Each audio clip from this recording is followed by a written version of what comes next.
Hi, my name is McMahon. I'm an endocrinologist and educator and president and CEO here at the Accreditation Council for Continuing Medical Education, otherwise known as ACCME. I'm here to chat about our article, Facilitating Flexibility, the role of accreditors and regulators in the time of a crisis. The idea behind this article was to review and understand the effect that the COVID epidemic was having on learning environments and the regulatory infrastructure for CPD providers or continuing professional development providers all around the world, but particularly here in the US context, and what we could learn from that.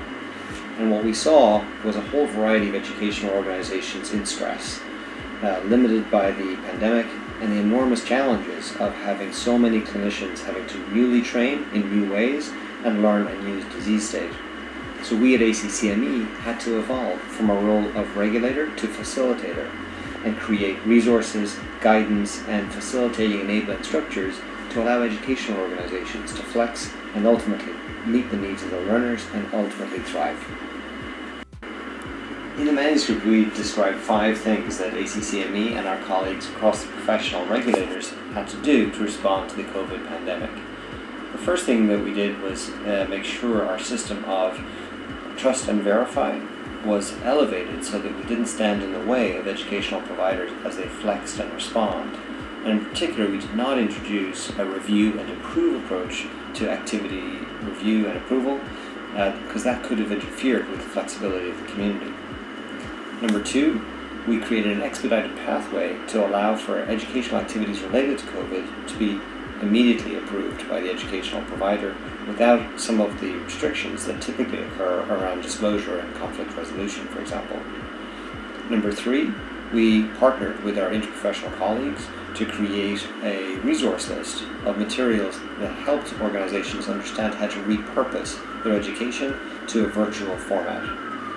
Number 4, we now created a database of educational activities that allowed individual learners and health professionals to see COVID-related education that was specific for them and their profession, whether that was in nursing, in pharmacy, or a specialized area of medicine, for example.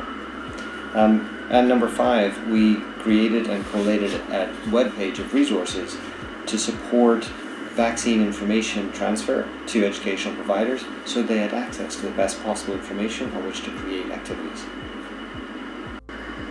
So what are our key takeaways? Well, 5 things. First of all, our information shows that despite these big stressors and substantial reductions in the number of activities available for health professional learners across the country and around the world, you saw record levels of engagement by physicians and non-physician professionals.